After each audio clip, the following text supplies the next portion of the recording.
Hi, everybody. Welcome to our final career conversations gathering here. Today, we are welcoming Micah Landau, who is a 2007 graduate of Yale College. So I am at the Council on Latin American and Iberian Studies. I'm the program director. My name is Asia Neopane. A little bit about the Council on Latin American Iberian Studies before I introduce Micah. The Council enhances the understanding of Latin America and the Iberian Peninsula through collaborative efforts focused on meaningful partnerships and exchange of ideas and academic research. The Council is the central hub for intellectual exchange and partnerships in Latin America, Spain, and Portugal, and it also administers the Latin American Studies undergraduate major. If you have not yet joined the undergrad or grad networks, please visit the Council website to join, and I will share the links on the chat very soon. So now I'm really glad to be introducing our guest speaker today, Micah Landau. Micah has worked in various capacities in the U.S. labor movement at both local and national unions and in both the public and private sectors. He has played pivotal roles in several high-profile labor campaigns, including both strikes and lockouts, and in campaigns against budget cuts and fiscal austerity in New York City, where he lives. Mike has also written about about politics and labor for magazines and newspapers, including a piece published by the North American Congress on Latin America on the Puerto Rican Teachers Union, and has put his Spanish skills to use as a communication staffer for New York City's Child Care Providers Union, many of whose members are bilingual or monolingual Spanish speakers. In addition to his degree from Yale, Michael holds an MA in labor studies from the City University of New York. He's a fan of labor unions, history, dogs, punk rock, and of course, all things related to Latin America. And as I mentioned before, as with all speakers for this fall series this semester, Micah has a BA in Latin American Studies from Yale. Welcome, Micah, and thank you so much for being with us today. Thanks, Asia, and thanks for having me. Hi, everybody. So I'm thinking about talking about labor unions and in a context with Latin American Studies students, which I obviously was one, and I guess still am one. I thought, why did I start studying Latin American Studies? And it really, because for me, I was mostly interested in politics and history. And I think that Latin America has been as you guys know, was a test case for the Cold War. Every ideology has been tested in Latin America. And I felt in my time at Yale, we didn't really talk much about labor movements. It was always more rural social movements. I studied Mexico with Gil Joseph. I studied the Zapatistas then and now in the Mexican Revolution and in the 90s and 2000s. And it never really occurred to me to go work for a labor union. In fact, my freshman year at Yale, the campus dining hall workers were all on strike in 2003. And I kind of poo-pooed it. I was not so into it. I was this is not, we have real global poverty in parts of the world. American workers do really well for themselves in comparison. I had this kind of very reductionist, now I realize kind of politically immature view. But, after studying Latin American studies and history and really focusing, like I said, on modern Mexican history, for the better part of 4 years, I thought I was going to be an English major when I got there. And then I dealt with the Yale English the school of close reading in the English department. And I decided, no, not for me. I was graduating and I had this, I guess, kind of, for some of you, maybe this will be what you do. For me, it was more of a fantasy that I was going to move to Latin America maybe and be involved in some sort of social movement stuff there. And I should say, besides politics and history of Latin America. I mean, obviously, we're all studying Latin America for different reasons or studied Latin America for different reasons. And I love the people and culture too. But for those of you who might be interested in kind of politics and social movements and the way those things have played out in Latin America, because it really was the proving ground of the Cold War in a lot of respects and for different ideologies. You're going to graduate and you're in New Haven, Connecticut. You are not in Mexico City or Lima or, Tegucigalpa or wherever it is that you might want to be. Maybe some people will move there. I did not. And I was looking around at what can I be involved in here at home if I wasn't going to be moving to Latin America and becoming a Zapatista. So I got involved in U.S. labor movements. And I think that in thinking about why unions, if you're a progressive young person coming out of college, the unions are often viewed as old-fashioned and kind of stodgy, and we used to joke that they're pale, male, and stale was the phrase.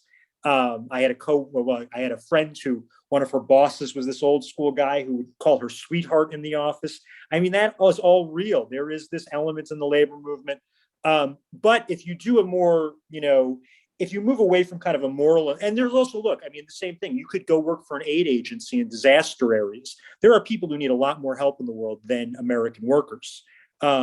However, if you look at rather from a moral view or a cultural view and more of a material view, and this was one of the first classes that I had in the internship program I did that involved graduate work after Yale, we had this professor who had us, he was actually a research director at a major union, and he had been at a worker center, and he had us read this thing about power and materialism. I think it was actually from Marx, and he basically made the case that you could go work with the homeless Picture the Homeless as an organization in New York, but people who rely on social services don't have any ability to self-advocate. For example, undocumented workers in the US, what do they need? They need lawyers, and they need, in some cases, social workers. They need people who can advocate for them because they don't have much social power. And that's the thing that makes workers anywhere in the world, but what makes workers and people who are employed by somebody else in a legal context as opposed to under the table, they have this social power, because if they withdraw their labor, now I guess you can have the strikes of undocumented workers too, and you do. But often the issues are immigration issues, they're back wage issues, they're things that you need the technical expertise of an attorney to get for people. But a factory worker or a school teacher, they don't need an expert. What they need is an organizer. They need somebody who can help them realize their own ability to demand things of their employer, because they're positioned in the economy in a way that they can strike. They can really shut things down. They can withdraw their labor power from the economy, and as a result, they can bring things to a close and they can get their demands met. So if you want to be involved in organizations, progressive organizations that may be a little stodgy in their way, but that have stood the test of time and really have the power to make change because they're membership funded, they don't depend on grants, and because their members are situated in such a way that they really can force changes in a way that more vulnerable people can't necessarily, because they have this kind of self-agency that, for example, the homeless don't have, or people in disaster areas don't. So I think that's why I chose to get involved in unions, because they really have, and maybe your issue is environmentalism, and you're concerned about the environment. What the labor unions do, what the steel workers, what they do, or what the coal miners do in terms of the environment is going to be incredibly important, because they have millions of members and because they defend these industries in many cases. In other cases, they're trying to transition their members away from working in polluting industries into cleaner industries. So even on social issues, the union, it's not all just about the economy. They're just such large organizations in the United States and such powerful organizations, even now when they're on their back foot, that they really, really, really can push positive change. So in terms of more concretely, my trajectory and ideas of where to start, because I don't know if you guys are seniors or how old everybody is, but I graduated Yale. I spent the summer in 2007. I spent that summer working as a research assistant for my advisor, for Gil, on a book he was working on. And then in the fall, I could have continued with Gil, but I felt like getting out of New Haven at that point. I was kind of torn, and I ended up doing this program in New York at the City University. They had at the time the Murphy Institute for Labor Education and Worker Studies. For worker education and labor studies. And it was called Union Semester. And it was a 1-semester program where you took night courses, graduate courses at night, and you interned for a union during the day. And the internships ranged the gamut from research and communications, which is what I did, all the way to organizing, all kinds of other stuff in between too. But those are really the big three, as I recall. And from there, I ended up taking a position in communications at the teachers union, and worked with teachers, worked with nurses, worked with the childcare providers. It was about, I think at the time that we thought it was about 28,000 childcare providers that we organized into the teachers union on the basis that they were early childhood educators, not babysitters, not daycare programs, but educators. And a lot of those folks were monolingual Spanish speakers. I mean, I remember this couple that were a Peruvian couple, and neither of them spoke English. but most of the kids they were dealing with, most of the parents they were dealing with were, were either bilingual or monolingual Spanish speakers. And we put out a bilingual newsletter, in fact, and eventually a bilingual newspaper for the providers. So the Spanish skills, you don't have to be in Latin America. You don't have to be working with the United Farm Workers or with historically, Latin American oriented or Chicano oriented, more specifically, right? Organizations to use the language skills and kind of the cultural knowledge. I mean, it was great being able to relate to people too. To Peru was my first trip to Latin America, so I remember meeting this couple, and I could talk to them about stuff, and that's really important especially if you're an organizer. Being able to connect with people in that way is super duper important. But other things that people do, I mean, one thing that I was going to do and then I didn't because I got this opportunity to do comms at the teachers union was a lot of folks go, and I don't know if you guys know what salting is, but they salt for a union. And in fact, Unite Here, which you guys I'm sure know is the campus union at Yale. Bobby Proto, when I was there, was the president, and their international president for many years. I'm not sure if he's still there. John Wilhelm was a Yale graduate. So there's historically been a feeder from Yale to the union Unite Here. They really represent folks they used to be industrial laundries. Now it's primarily in hotels is kind of their big thing. Hotels, casinos, some food, food service, like big food, like big catering, not catering, the cafeteria companies at stadiums, like Aramark is often them, Sodexo. They will hire people right out of college with no labor experience to be inside organizers, to be what we call salts, where you'll take a job, for example, in some gigantic hotel in DC, and you'll be living with, maybe living in a house with 8 other young people, and all of you will have jobs. One of you will be a bartender, another one will be a waiter. Somebody might be working on the cleaning service. Somebody might be working in the kitchen, but you're getting a stipend from the union as well as being paid by your employer, and your employer does not know that you are in fact working for the union. And the idea of this is to train you as an organizer, but also have you be positioned to kind of learn who's the social networks, who's friends with who, who's interested in organizing, who's more hostile to it, and to kind of stir some trouble up, frankly. I mean, to instigate a little bit, but not to necessarily ultimately be the leader, to help build, because you're going to leave eventually. But your coworkers who are really there for the long haul, you want them to develop leadership skills. So the idea is to it's the very earliest stage in an organizing campaign for organizations that do that kind of work with salts. But that's another entry point. Union Semester was a great program. And in fact, that Murphy Institute is now its own school at CUNY. So if you start there, you get a couple of, it's not just a center anymore. It used to be at the School of Professional Studies, but now it's actually its own school. It's the Murphy School for Worker Education and Labor Studies. And you do enough credits that you're about halfway to a master's degree after just one semester. Because it's a pretty intense program. And you do an internship that for many of us in my cohort and subsequent cohorts led to jobs, in some cases, long-term jobs. I was at the U of T in communications for almost a decade, for about 8 years. Other folks do other kinds of internships. If you're interested in coming to New York, SCIU 32BJ, which is the union of doormen and security guards and all kinds of people in the residential buildings, not just doormen, but porters as well, security guards, airport workers. They have a organizer training program. You'll often see a lot of unions have what they call OIT, which is organizer and training programs, where you can begin without any experience. Often you need a car, so that's one thing to look into, depending on where you're going. If you're going outside a metropolitan area, I turned down work in Connecticut with the UE, the Electrical Workers Union, and which is a historically progressive, very left-wing union. I would have loved to work for them, but I didn't have a car. And, you needed a car to zip around Connecticut to go to all these different factories and workplaces you would have gone to.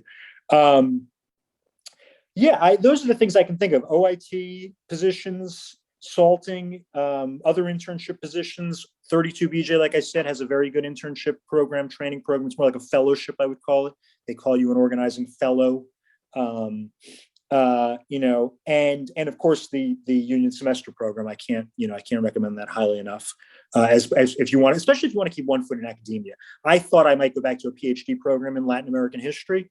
And so I felt like, okay, this is a way to get concrete and study the history of social movements in Latin America. But I felt like, who am I to study this stuff without having actually done it? So I had one foot in academia and one foot in real social movement work, practice, but in the States, with the idea of going back and kind of being able to bring that to whatever PhD program I would then go on to. But I ended up sticking it out in the labor movement. So besides communications at the U of T, I eventually left that. I finished my master's degree that I had started with that union semester program at CUNY. So that's my MA from Murphy Institute, or now the Murphy School, I guess, at CUNY. And I then took on a position doing organizing work for 32BJ, where I organized airport workers. I actually went through their training program because I had never been a paid organizer before. I'd been a comms staffer, and I'd volunteered on a lot of organizing campaigns. And then most recently, after I left that, I took a position I'm right now. I'm a field rep, which is kind of the flip side of organizing. And I can explain that more if folks are interested. But I'm a field rep now for the Screen Actors Guild. So I just came from a movie set that's filming not too far from my apartment. And, later on when we're done here, I'll go out to a television set, and I just drop by movie and TV sets every day, which is fun in and of itself. And if you're interested in the film and television industry, that's a whole other thing. And I meet with our members, and any problems I sort out. I meet with the producers and with the assistant directors and deal with issues on set. And it's basically at SAG-AFTRA, because it's a weird industry. It's all contract enforcement. And the other thing I would say, having been at various, as Asia said in the introduction, but also, when I say I've been at the teachers union, that's a public sector union that's really organized along what we call industrial lines, because they represent everybody in the school, wall to wall, except for every professional title. They don't represent, for example, the custodians or the cleaning staff, but from school nurses to teachers to paraprofessionals, they're all in the teachers union. 32BJ, is in the private sector and is like a fight union with a lot of militancy. And SAG-AFTRA is a whole different model because of the industry is so different. It's really a guild. It's the Screen Actors Guild. So I would say another thing to think about, if any of you were to pursue this, is how do you pick a union? What kind of union would you want to be at? Who would you want to organize with? And I would also, as a final, I see it's been about 20. Asia, if you tell me when I should shut up, but I would say that another thing is, I thought that I wanted to go work with the auto workers or the coal miners, or, don't fall too much into this. I think you need to think hard about picking a union, and definitely don't fall too much into the romanticism around the labor movement. It is not what it was in the 1930s. The cutting edge of the labor movement today is teachers and nurses. It's what they call pink collar jobs. Work historically with a female workforce, although not necessarily anymore today. And like nurses are really, really militant. If you want to work with a group that fights, and strikes are a little touchy with nurses because they're dealing with people's health. But in the last couple of years, you had this wave across the country of strikes among teachers that the AFT, that the national union, was not necessarily behind. That was coming from the grassroots. So yeah, the notion that of industrial factory workers, they're out there, and you could go work for the auto workers and be visiting factories, or for the steel workers and go into steel plants, or if you wanted to, for the coal miners, which have a great history but are not the best on the environment, obviously, and not on social issues today. But I think you got to think hard about picking a union and the job at the union. Doing communications at one union might be radically different than doing it at another, depending on the industry they're in, their political compass. And a lot of variables. So, I think that's always a big question. And I think that I could say more about that. Or should I continue, or should I open this up? Should we allow questions, or what's the at this point, Asia? No, you can continue for a few more minutes, Mike. Okay, if you'd like. That's fine. Yep. I think that for example, communications at the teachers union where I was, we were really organized around putting out a newspaper for our membership. The leadership of the union used it as kind of a political vehicle, to mobilize the membership around social and political issues, and also around, it was a device for the leadership also internally to kind of present themselves to the members, which is very different if you go to because the U of T, because it's in the public sector in New York, they've got a lock on teachers in New York. There's if a new school is built, everybody there is automatically a member. If you work for the DOE, you are automatically a member. You have to join the teachers union after a certain amount of time. Airports, when I was organizing, so the U of T doesn't do much organizing. Occasionally they'll organize a they organize charter schools, which are independent of the Board of Education, and occasionally they'll organize a private school if there's the interest among the teachers and it comes to their attention. We organized the child care providers, which was a big campaign, but it's very different because people don't work in a workplace; they work in their own homes, which makes it very, very different. But the meat and potatoes of the teachers union was organized in the 1960s. So they don't, their communications is really about educating the members, mobilizing the members, moving the members that they already have to action. At 32BJ, when we were organizing airport workers, that was, the comms that they did there, they did have internal communications. And I was not a comms person. I just know from having been there and just being around the labor movement, but they're the press side of communications. It's very heavy on the press work. I'm working with external media. At the UFT, we had a press director and two deputy directors for the press. That was the whole press operation.